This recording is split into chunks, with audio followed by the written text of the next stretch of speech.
Gênesis 22, meu querido, hoje avançamos mais um pouco no nosso estudo de teofanias e hoje nós veremos como o anjo do Senhor aprovou a Abraão. Olha só, hein? Muito especial essa passagem, uma das passagens mais importantes da Escritura, com certeza. Não que existe uma menos importante, né, irmãos? Mas o significado dessa passagem ecoa por toda a Escritura, ela é muito importante. E é claro que a maioria das vezes, quando esse texto é estudado, ele é estudado da perspectiva de Abraão, ele é estudado da perspectiva de Isaque, ele é estudado da perspectiva do carneiro, da fé, mas hoje nós vamos estudá-la a partir de qual perspectiva? Da teofania, muito bem. Nós não vamos ler o capítulo inteiro, irmãos, mas vamos ler basicamente versículo 11 ao versículo 15. Essa vai ser a base para que nós possamos entender a teofania que aqui está. Gênesis 22, 11 e 15, você encontrou? Todos encontraram, amém? Muito bem, então diz assim a palavra do Senhor. Tá bom aqui, filho? Tá. Mas do céu lhe bradou quem? O anjo do Senhor. Abraão, Abraão. Ele respondeu, eis-me aqui.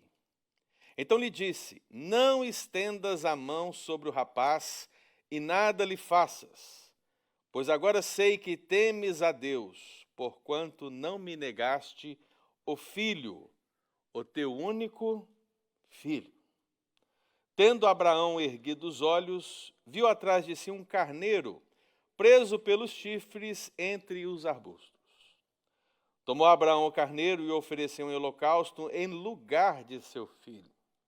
E pôs Abraão por nome aquele lugar, o Senhor proverá. Daí dizer-se até o dia de hoje, no monte do Senhor se proverá.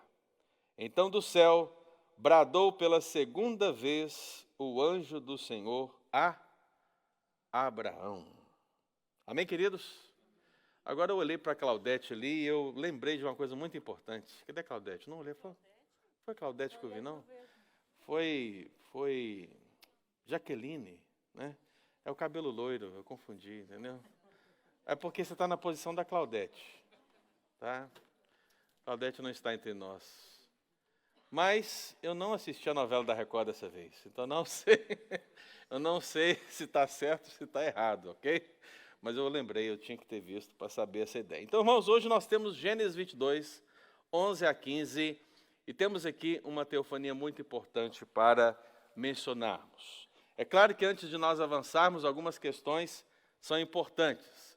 Você sabe que teofania tem a ver com uma manifestação visível de Deus, mas não apenas visível. É algo que atinge o espectro da visão, mas também é algo que atinge os demais sentidos humanos. Não se contenha apenas com o sentido de visão. A ideia da expressão teofania e dar-se a ênfase na visão é justamente pelo fato de ser uma aparição de Deus, algo extraordinário. Afinal, o ser de Deus é invisível. E se Deus se manifesta visivelmente, o sentido da visão, portanto, é esse o principal que vai perceber essa manifestação, daí a essência da palavra teofania. Mas você vai perceber, hora mais, hora menos, que a teofania ela é percebida também por outros sentidos. E hoje você vai perceber isso com mais clareza. E nós, assim, irmãos, temos avançado e percebido que à medida que a palavra do Senhor vai revelando quem é o Senhor que fez essa aliança com Abraão, ele vai revelando mais de si mesmo. Deus não dá uma revelação completa em um único texto, meu querido. Ele não fala todas as coisas que você precisa saber em um único capítulo da palavra de Deus. Por isso que nós precisamos conhecer toda a Escritura, a fim de trazermos uma interpretação para os textos bíblicos, não isolá-los, porque a revelação ela é progressiva, ela avança, e é nesse sentido que temos visto que, primeiramente, Deus se manifestou a Abraão, possivelmente aparecendo em 2 momentos, lá em Ur dos Caldeus, depois se manifesta mais uma vez. Vimos a questão do fogareiro de fogo, a tocha falante, lembra disso?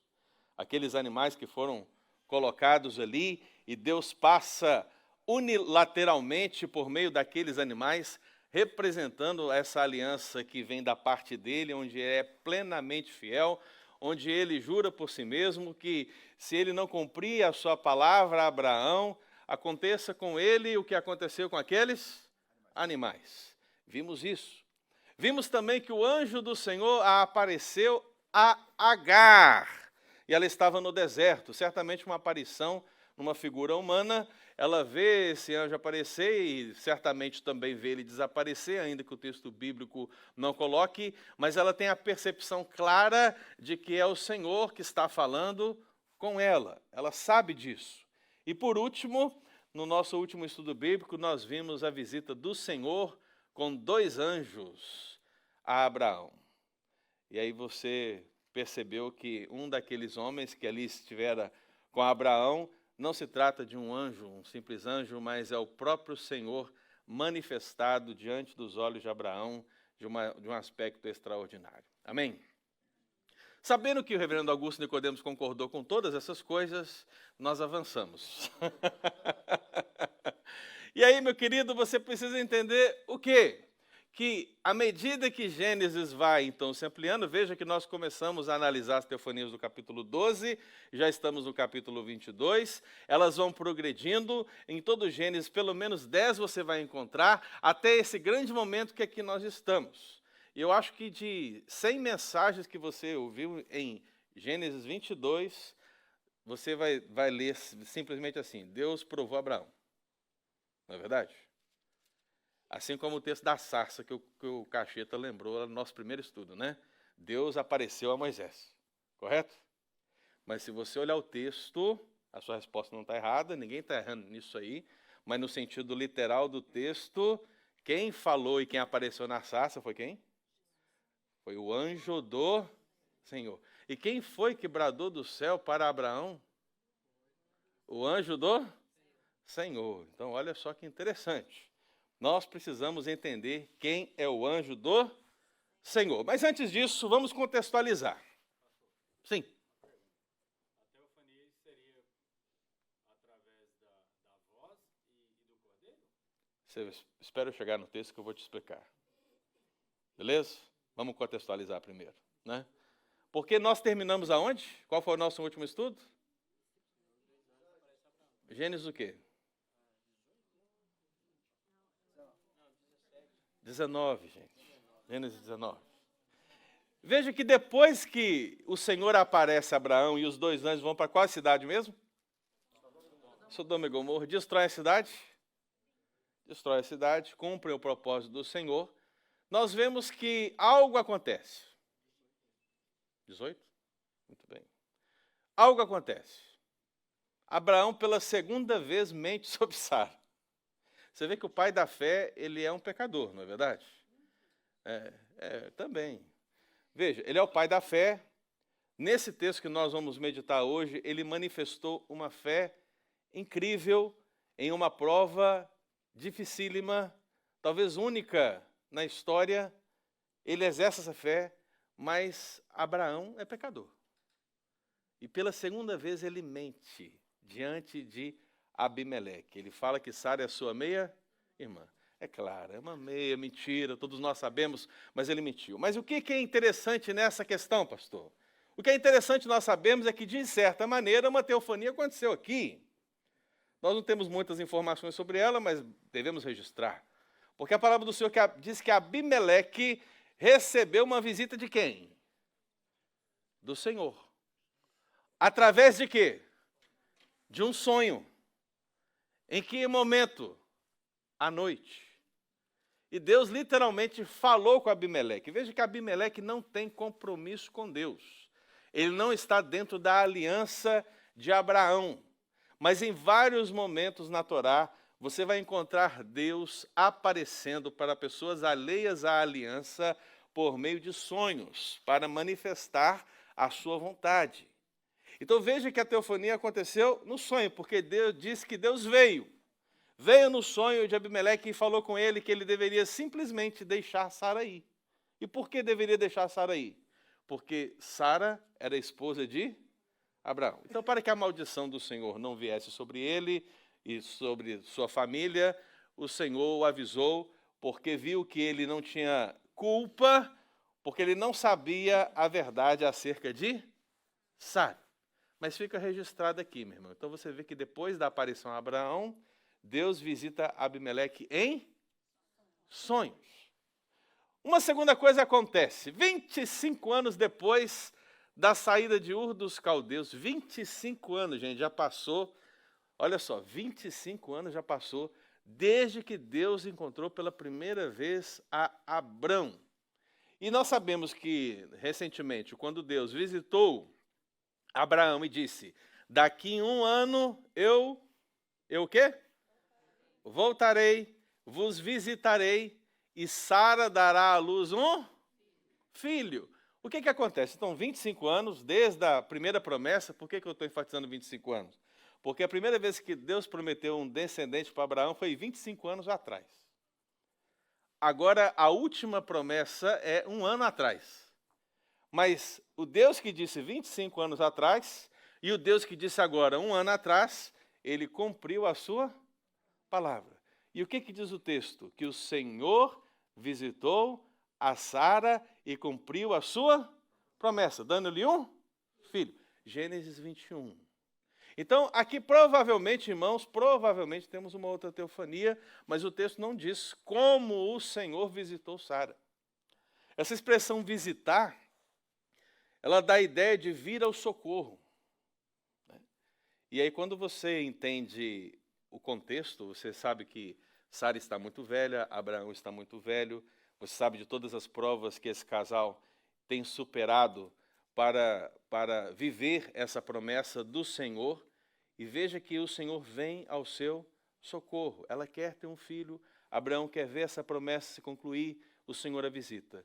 Como aconteceu essa visita, não sei. Não sei se foi pessoalmente, não sei se foi no exercer do milagre, quando foi gerado Isaque no seu ventre, o texto não diz. Mas diz que o Senhor a visitou.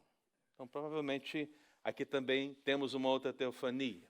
Então, o capítulo 21 avança, meu querido, e o que a gente percebe? A gente percebe que Isaque nasce, Isaque é circuncidado, Isaque cresce, Isaque mama, Isaque é desmamado. E a expressão desmamado, ela deve ser compreendida por nós, representando um tempo de 3 anos. Então, Isaque tinha a idade de 3 anos. E quando uma criança tem 3 anos, nesse contexto de Abraão, uma festa é feita por causa do desmame. Olha que coisa maravilhosa. Faça uma festa porque aquela criança que estava sob os cuidados do pai, que precisava de toda a atenção, porque é muito pequeno, precisa de cuidados, agora é um menino. E nesse sentido, meu querido, esse desmame é festejado nesse contexto. Então, Isaque tem 3 anos, mas tem um outro filho lá. Qual filho? Ismael está lá? E Ismael já está com seus 14 anos. Agora analisa o seguinte. Eles estão lá festejando, no meio da festa, só alegria. E o que acontece mais uma vez? Problemas de relacionamento. E aqui Ismael, juntamente com Isaque, juntamente com suas mães, juntamente com toda essa festa, há um problema. Mas dessa vez, o Senhor abençoa a saída de Agar. O Senhor abençoa a despedida de Ismael. E por que agora o Senhor despede?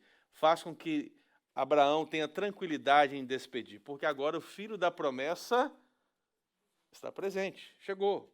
Por causa de Abraão, Deus abençoaria Ismael poderosamente. Mas o filho da promessa é quem? Isaque. Então, Abraão sentiu no seu coração, afinal é seu filho também. Mas diz o texto bíblico, que Deus falou com Abraão mais uma... O que é isso, gente? Isso é uma teofania. Agora, o texto não me diz como ele falou. Se falou em sonhos, se falou diretamente, se falou através de um redemoinho, se foi uma coluna de fogo, se foi o anjo do Senhor, se um homem apareceu e disse essas coisas. O texto não fala. Mas o fato do texto de registrar que Deus falou com Abraão mais uma vez, nesse momento que o seu coração estava doído por ter que despedir Agar e seu filho Ismael, mostra-nos que mais uma teofania foi manifestada. Deu para entender, querido?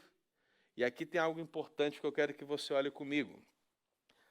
Gênesis 21, bota aí o texto da palavra, porque essa passagem vai ser importante para que a gente entenda a passagem de hoje. Então, Gênesis 21, versículo 17 a 21. Olha só, todo mundo achou? Vocês estão com a Bíblia aberta, gente? Olha aí, hein? Então, veja, Agar e Ismael foram embora. Eles saíram ali daquela região em direção a Berseba, caminho do deserto para o sul, sentido Egito, mais uma vez, mas o caminho é difícil, o caminho é tortuoso, ela acha que vai morrer. E o que acontece nessa situação, meu querido, quando Agar está no deserto? Então, olha, Gênesis 21, versículo 17. Diz assim, Deus, está escrito Deus aí? Deus, Elohim, porém, ouviu a voz do menino. E o anjo de Deus chamou do céu a Agar. Então perceba, meu querido, que Deus ouviu a voz do menino e alguém distinto de Deus, o anjo de Deus, chamou do céu a Agar e lhe disse, que tens, Agar?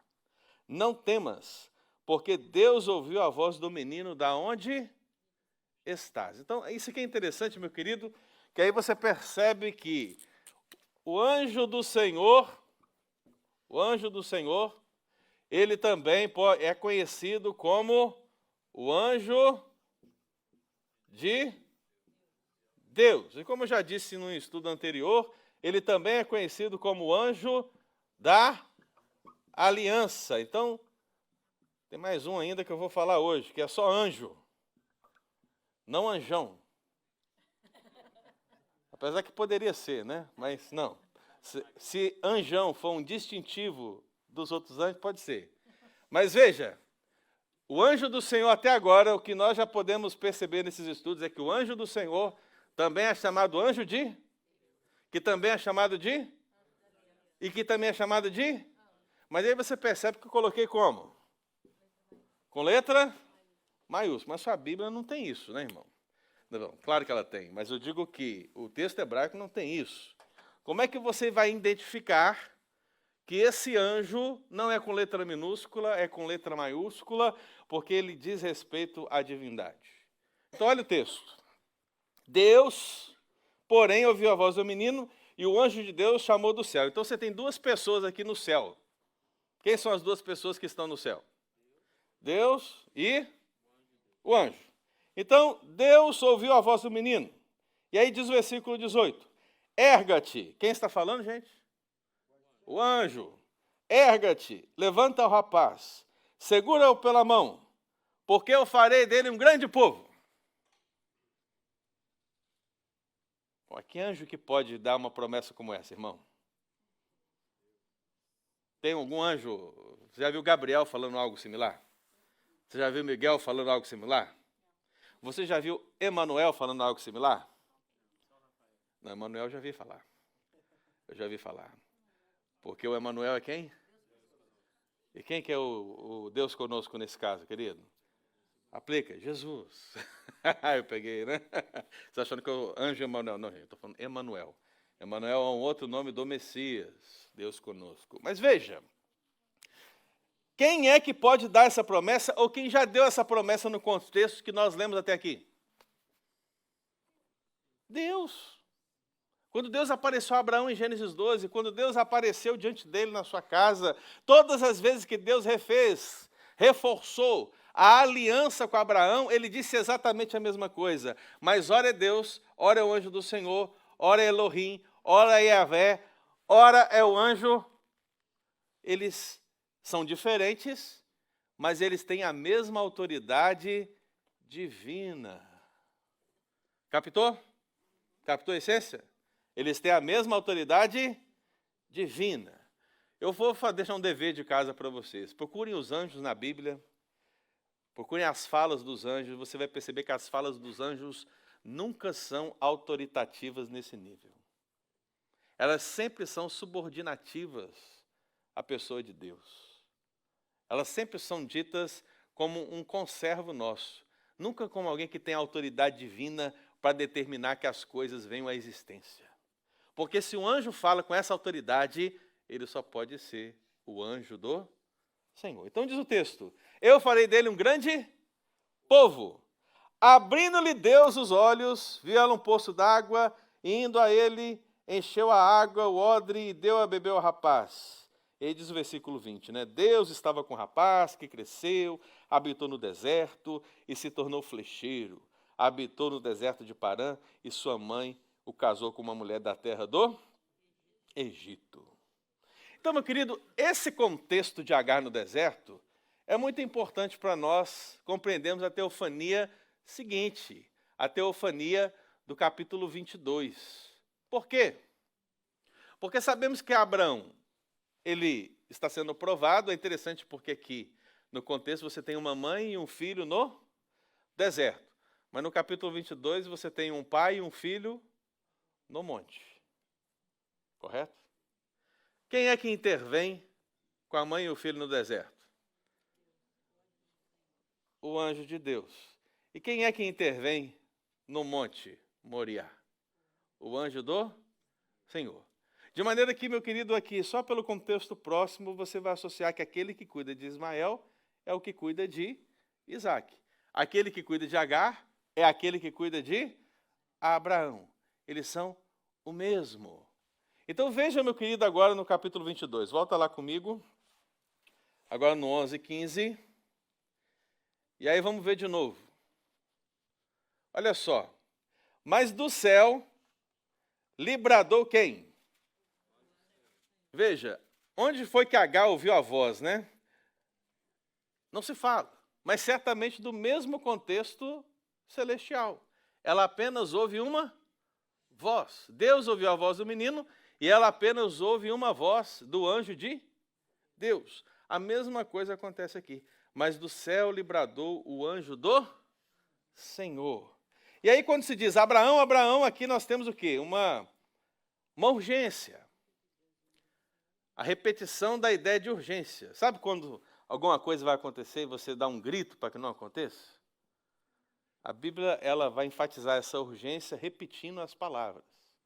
Então, quando fala Abraão, Abraão, Abraão que estava pronto para sacrificar o seu filho, ele ia fazê-lo. E não é à toa que alguns textos colocam que ele literalmente sacrificou. Esse é o sentido figurado da sua ação. O anjo do Senhor o para quando ele diz, Abraão, Abraão, ele para. É nesse exato momento. O texto diz, ele respondeu, eis-me aqui. Então lhe disse, não estendas a mão sobre o rapaz e nada lhe faças, pois agora eu sei que temes a Deus, Elohim. Então veja que o anjo de Yahvé agora é distinto de novo de quem? De Elohim. O anjo está dizendo, agora eu sei que você teme Elohim. O anjo de Yahvé, eu sei que você teme Elohim. Duas pessoas distintas. Mas olha só o que o texto diz. Pois agora sei que temes a Deus, porquanto não me negaste. Mas quem disse isso, gente? O anjo, mas quem foi que provou Abraão? Olha o versículo 1 e 2 do capítulo. Me diz lá. O que está lá? Gênesis 22, 1, 2. O que diz? Quem pediu? Deus. No desenvolvimento do texto, quem é que está falando é o anjo do Senhor. E o que ele está dizendo? Não me negaste o filho. De maneira que você percebe que o anjo do Senhor e Deus, eles são distintos, mas eles têm a mesma autoridade. Negar o filho para Deus é negar o filho para o anjo do Senhor. Isso só olhando o texto aqui, irmão. Você está captando comigo? Está percebendo? Veja o texto. Tendo Abraão erguido os olhos, viu atrás de si um carneiro preso pelos chifres entre os arbustos. Aí qual foi a pergunta, Cacheta? O carneiro? Não. O cordeiro já era um. O carneiro? Não, não creio. Não. Eu creio que providencialmente Deus colocou aquele carneiro ali. Mas seria uma simbologia, então? Ah, sim, com certeza, é um tipo. Lembra que nós falamos de tipo e antitipo, né? Então, nesse sentido, o carneiro representa quem? Jesus, sacrifício do Senhor, porque Deus, o Pai, não poupou o seu Filho, antes por nós o entregou. Esse versículo de Paulo aos Romanos, ele está sendo fundamentado em qual contexto? Provavelmente Gênesis 22. Porque o que temos aqui em Gênesis 22? Um pai entregando o seu filho. Deu para entender?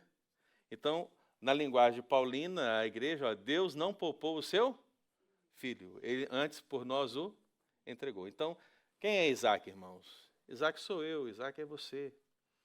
Nós é que deveríamos ser sacrificados. Mas o Senhor providenciou um substituto. E quem é o substituto? Cristo. E aí, no caso dessa passagem, o carneiro entra como um tipo e antitipo. Mas eu não creio, pelo menos o texto não diz, né, que Deus fez materializar lá o carneiro. Eu não consigo ver dessa maneira. Hã? Eu acredito que Deus providencialmente deixou aquele carneiro lá, né? E eu até entendo porque que Abraão não viu. Imagina, irmãos, olha a circunstância. Deus pede o filho de Abraão, foi 25 anos, mais 26 anos esperando. O filho da promessa. E Deus fala inclusive isso, né? Ele coloca o seu filho, depois ele diz seu único filho, olha, você não tem outro. E depois diz o que ainda? Tem um texto aí, gente. Seu único filho, seu único filho. A quem tu amas. Nossa. Deus está especificando tanto aqui o sacrifício que tem que ser. E olha, não é só sacrifício não, viu? Porque sacrifício, a ideia de sacrifício é a ideia de imolar, né? É a ideia de imolar e deixar o sangue escorrer. Mas o texto fala em holocausto.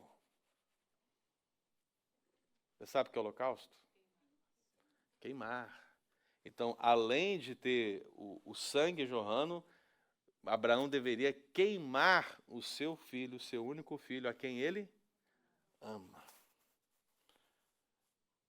Eu imagino que talvez numa situação assim, você realizando aquelas coisas, preparando o altar, colocando a lenha, amarrando o seu filho, acho que você realmente não veria nada do que está ao seu redor, devido à tensão desse momento. Né? Então é provável, né? É provável que ele não tenha visto verdadeiramente. Mas aí, irmãos, a questão é o seguinte. Dentro dessa contextualização, como nós podemos enxergar essa teofania em termos práticos? Então, primeiro, veja, os nomes divinos associam-se ao anjo. Quais são os nomes divinos até agora que nós temos visto associados ao anjo do Senhor, ao anjo de Deus, ao anjo da aliança, ao anjo? Primeiro, Elohim. Segundo, Iavé. Terceiro, Todo-Poderoso. El Shaddai.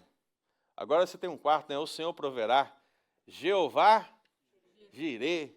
Meu querido, no desenvolvimento da revelação, você vai perceber que os nomes bíblicos são associados ao anjo do Senhor. De maneira que esse anjo chama para si mesmo essa responsabilidade. Eu nem preciso fazer um serviço interpretativo para isso. Olha o texto comigo aqui, Gênesis 22, versículo 16. O que está dizendo o texto? Gênesis 22, 16. Fala assim. O que o anjo do Senhor disse então? E disse: jurei por mim mesmo, diz o Senhor. Você captou? O que está acontecendo? O anjo do Senhor está fazendo uma associação do nome divino. Qual é o nome divino? Senhor.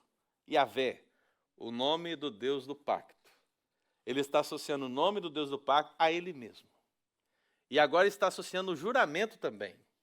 Jurei por mim mesmo. Qual foi outra vez recente que ele jurou? Quem lembra? Na tocha.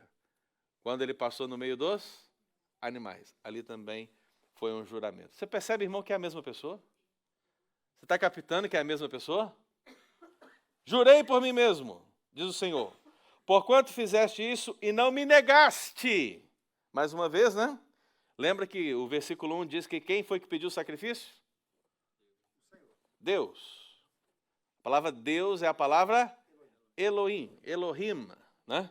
Então já tem o quê? 2 nomes só dentro dessa passagem. O teu único filho. E aí vem a promessa, que deveras te abençoarei e certamente multiplicarei a tua descendência como as estrelas do céu e como a areia na praia do mar. Parece que estamos lendo Gênesis 12 de novo, não é? Como as estrelas do céu e a areia do mar, a tua descendência possuirá a cidade dos inimigos, nela serão benditas todas as nações da terra, porquanto obedeceste a minha voz. Meu irmão, olha, se você ainda não entendeu que o anjo do Senhor não é um anjo comum, leia aqui, ó. Porquanto obedeceste a minha voz. Está claro? Então, sempre você vai perceber que esse A maiúsculo, ele precisa ser interpretado no contexto a partir dessas revelações. Se você percebe que o anjo, ele está chamando para si nomes divinos, esse anjo não é um anjo criatura. Esse anjo é a segunda pessoa da Trindade. O pessoal lá do programa ontem, né? Eu não queria falar o nome de Jesus, porque Jesus é falado em João, Cristo é falado em João, Jesus Cristo é falado em João, tantos nomes, né? São 21 nomes, mas aqui é a segunda pessoa da Trindade se manifestando. Amém, irmão? Jura por si mesmo.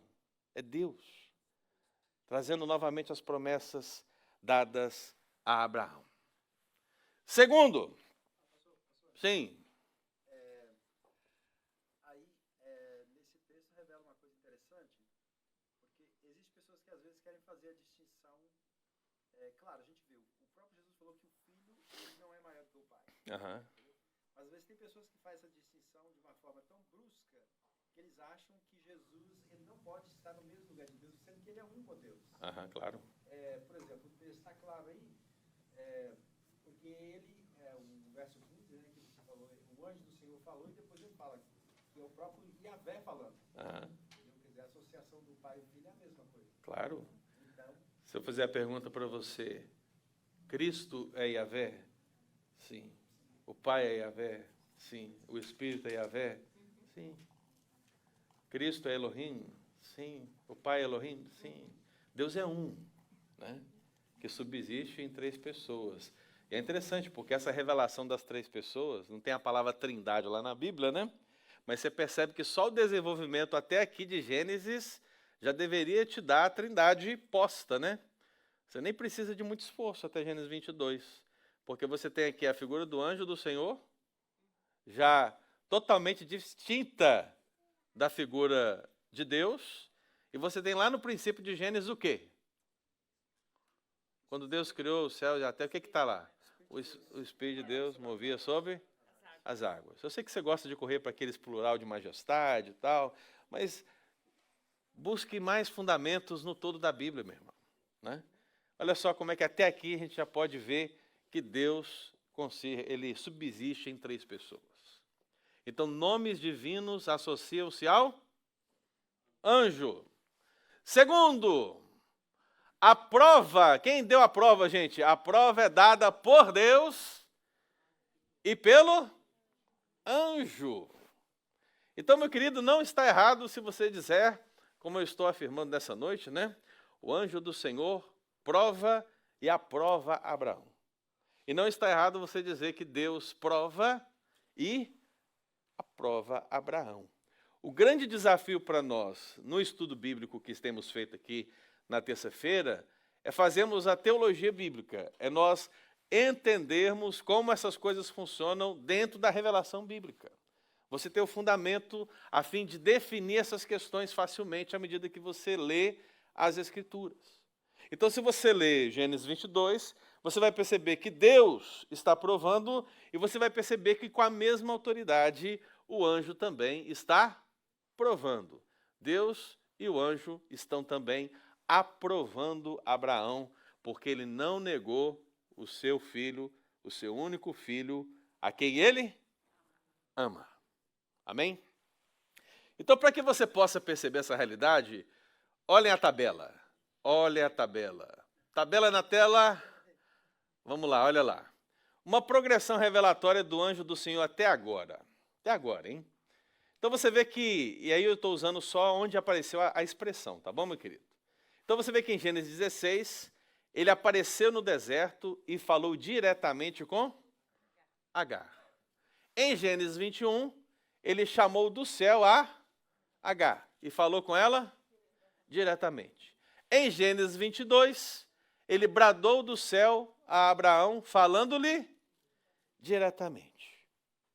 Então veja que o anjo do Senhor vai aparecer muitas vezes ainda na Escritura. E a minha intenção é que você que está aqui comigo nas terças-feiras, você observe que aquilo que vai ser estudado vai amplificando ainda mais a ideia e o conceito do anjo do Senhor. E assim, só com um gostinho assim, lançar um docinho para vocês, né? Então olha aqui, ó. 3 textos aqui, ó. Êxodo 3. O anjo do Senhor falou do meio da sarça ardente. Números 22. O anjo do Senhor foi visto pela jumenta. Lembra do texto da jumenta? Se eu perguntasse, a jumenta viu o anjo do Senhor, o que você responderia? Não, pastor, né? Foi Deus, ou foi um anjo? Foi o anjo do Senhor. Juízes 6. O anjo do Senhor assentou-se debaixo de um carvalho. E tem muito mais, irmão. Então, o que vai acontecer? Nós só estamos aqui na quinta teofania. Quinta teofania. À medida que nós avançamos, vai ficar ainda mais claro para você esse conceito do anjo do Senhor associado à pessoa divina. Então, lembre-se, meu querido irmão, tanto o Senhor como o anjo do Senhor participaram ativamente dessa prova e aprovação de Abraão. Amém? Terceiro, é o fim. Acabou. É o fim das teofanias vistas por Abraão. O que nós estamos contemplando aqui em Gênesis 22 é o final, irmão. Na verdade, Gênesis 22 é o ápice da vida de Abraão, né? Porque foi o teste de fé por excelência, para que ficasse configurado por todas as gerações, por toda a posteridade, que Abraão era verdadeiramente o pai da fé. Aqui está Gênesis 22. É o momento crucial, é o clímax. E depois disso, meu querido, o que temos são as descrições dos eventos últimos da vida de Abraão. É como se Moisés estivesse agora, a partir desse momento, descrevendo os acontecimentos, preparando o terreno para apresentar o que Deus fez na vida do filho da promessa. E quem é o filho da promessa? Quem, gente? Isaque. Então veja que as teofanias Abraão terminam por aqui, pelo menos o registro delas. A última palavra de Abraão sobre ou em relação a alguma teofania é quando ele conversa provavelmente com seu servo Eliezer. Porque você sabe que agora no contexto de Gênesis 24, Isaque já não tem 3 anos, né? E Isaque já é o quê? Um homem. E como homem ele precisa se casar. Só que Abraão não quer que o seu filho case com as mulheres filisteias. Não case com aquelas mulheres que estão ali. Mas ele pede para que o seu servo busque quem? Uma mulher, uma esposa, dentre os seus familiares. Aí você vai perguntar, mas pastor, cadê a teofania? Né? Gênesis 24, abre aí, meu querido. Abre aí, vamos, Gênesis 24. Não é uma teofania, mas é a lembrança da teofania. Por isso que eu coloquei ali, ó, experiências graciosas, porque Abraão conversa com Eliezer, e nessa conversa, porque ele precisa encontrar uma esposa para o seu filho, qual é o testemunho que Abraão dá? Veja o versículo 40. Na verdade, vamos ver aqui, ó. É o texto, onde vê, é o 40 o último, eu quero ver um anterior. Cautela, senhor. Aqui, ó, versículo 7. Veja que Abraão está conversando com Eliezer e ele diz assim: o Senhor, Deus do céu, que me tirou da casa de meu pai e da minha terra natal, e que me falou e jurou. Você percebe que ele está fazendo o quê, gente? Uma recapitulação, né, de todos os acontecimentos da sua vida até aqui. Então, o que diz? A tua descendência dará essa terra, ele enviará o seu anjo. E como é que está a letra aí? Está vendo que você não pode confiar no editor da Bíblia? Está vendo como é que é? Porque a letra minúscula vai forçar você a pensar que esse anjo é o quê? Um anjo comum. Mas obviamente não é. Por que não é? Porque o contexto não é esse. Qual é o contexto, irmão? Qual é o anjo que está aparecendo para Abraão na história da vida dele? É o anjo do Senhor, é o anjo de Deus, é o anjo da aliança, é esse anjo. Então, deveria estar como? Letra maiúscula, né? Mas é engraçado, olha aqui comigo aqui agora, deixa eu ver qual é o versículo. Não, eu tenho um antes, deixa eu ver se é o 17. Não é o 17 não, gente, tem que achar. 27, olha só o que diz o 27. E disse, bendito seja o Senhor, agora é Eliezer dizendo, né? Bendito seja o Senhor Deus de meu senhor Abraão, que não retirou a sua benignidade e a sua verdade de meu senhor. Quanto a mim, estando no caminho, o Senhor me guiou à casa dos parentes de meu Senhor. Interessante isso. Porque veja que a oração de Abraão foi o quê? O Senhor enviará o seu anjo. E Eliezer, depois de ver que tudo caminhou bem, ele dá essa resolução, ele agradece essa resolução a quem? A quem, gente? Ao Senhor. Ora, eu entendo que Eliezer sabe muito bem quem é o Senhor e sabe muito bem quem é o anjo do Senhor. E como servo de Abraão, que também foi circuncidado lá em Gênesis 17, né? Ele participou e conhece toda essa história. E é bem possível que a fé de Eliezer é a mesma fé de Abraão. E ele esteja fazendo aquilo que Abraão fez, associando a figura do Senhor com o anjo. Agora o 40, né? Aí o que o 40 diz? Aí você fica revoltado, tá vendo? Olha aí, ó. Ele me disse, o Senhor, em cuja presença eu ando, enviará contigo o seu... Aí eu pergunto para você, como é que está a letra aí? Agora, por qual razão, circunstância, aí está maiúsculo e lá está minúsculo, meu irmão? É um anjo diferente? Dentro do mesmo capítulo? Vocês estão de brincadeira, não estão? Você está vendo como é que você não pode confiar? O que vai determinar a interpretação, meu irmão, é o contexto. Leia o texto bíblico. Então, o anjo que está no início e o anjo que está no fim são o mesmo. Mas, por algum motivo, aqui aparece com a letra maiúscula. E o que acontece? Ele enviará o seu anjo e levará a bom termo a sua jornada. Aí o anjo aí é o Senhor. Aí você diz, é o Senhor. Esse é o Senhor e o outro é o mesmo. Também é o Senhor. Então, veja que no final da vida de Abraão, irmãos, nesses momentos finais, quando ele conversa com Eliezer, ele dá a Eliezer esse testemunho de que o Deus que cuidou dele vai cuidar da sua jornada de maneira que ela seja bem sucedida, e ele então traria Rebeca para se unir a Isaque. E no meio de tudo isso, o que tem? Esse contexto das experiências graciosas de Abraão, onde um servo que foi circuncidado, que estava ali com Abraão e também viu todos os testemunhos de Deus naquele tempo, vive a mesma realidade. Ele sabe que o Senhor e o anjo são a mesma pessoa que o estão guiando no caminho em busca da esposa para Isaac. Amém, querido? Isso é fácil de entender? Não. Está mais fácil que João, pelo menos? Ai, ai. E aí o que acontece, meu irmão? Gênesis 25, né? Há uma narração da morte de Abraão.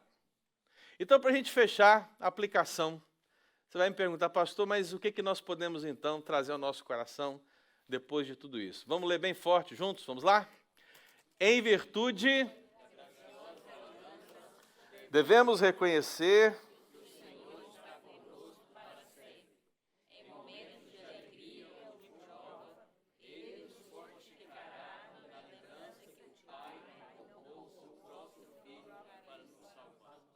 Amém?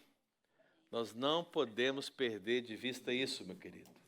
É certo que esse texto de Gênesis 22, ele carrega o peso da prova que Abraão passou, mas você, tendo o mesmo sentimento de Abraão, sabe da sua intensa alegria por ter recebido a promessa do Senhor de Gênesis 21.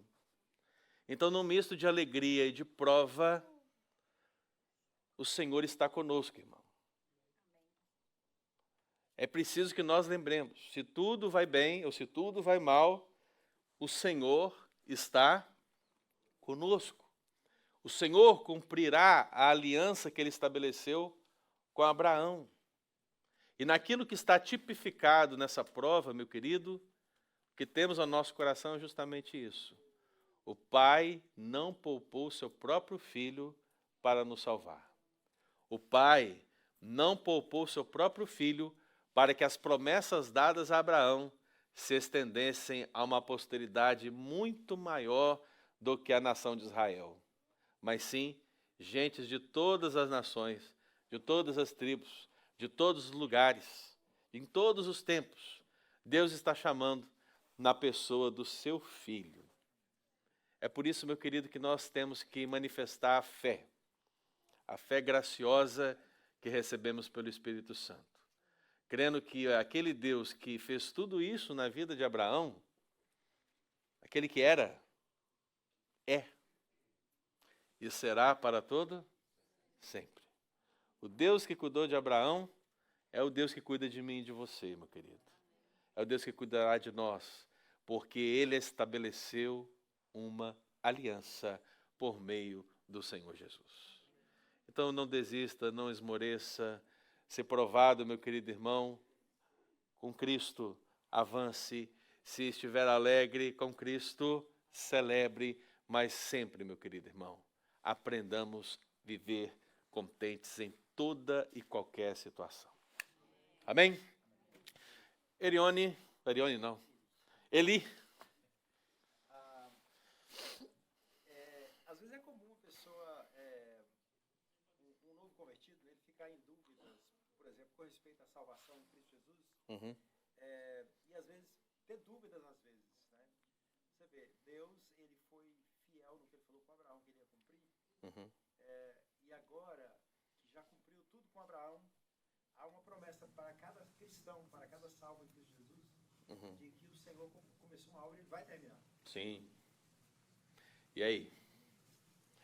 Olha, a prova de Abraão não acredito que nunca será vivida por nenhum de nós. E quaisquer prova que o Senhor nos der, Ele nos dará a força para suportarmos e para superarmos. Então nós não podemos esmorecer absolutamente em nenhum momento, em nenhuma falta de fé, em nenhuma dificuldade, mas crendo justamente nessa promessa. Que aquele que começou a boa obra em nós, há de completá-la. E aí eu junto com as palavras de Paulo, né? Porque quem vai pastor, mas o senhor não conhece a minha vida, o senhor não conhece onde eu estou, onde eu habito, o que eu faço. E aí o que eu lembro é Paulo dizendo, quem nos separará do amor de Cristo? Será fome, nudez, tribulação, anjos, perseguição, poderes, alturas? Não.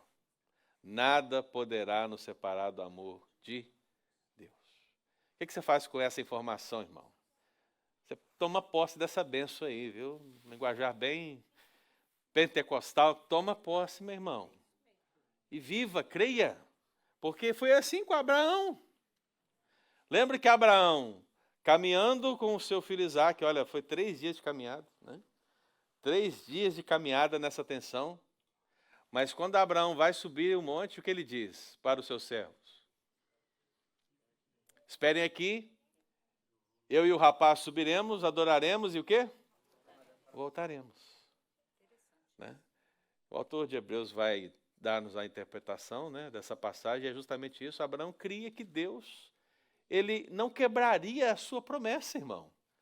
Porque qual é a promessa de Deus? Que no descendente de Abraão, né, as nações seriam agraciadas. Como pode Deus matar? Porque se Deus matasse Isaque, significaria o quê? A queda da sua promessa. Então, de certa maneira, a fé de Abraão, ela ficou resoluta do princípio ao fim. Ainda que com dor, ele creu. E isso lhe foi imputado por justiça. Ele sabia que ainda que Deus matasse seu filho, de alguma maneira, Deus poderia o ressuscitar dentre os mortos. Então, essa fé inabalável de Abraão, meu irmão, sem precedentes, é um exemplo para todos nós. Diga, Maura.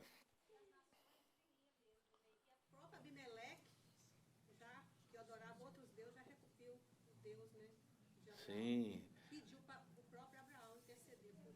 Sim, é verdade. Foi a primeira vez que Abraão é apresentado como profeta. Né?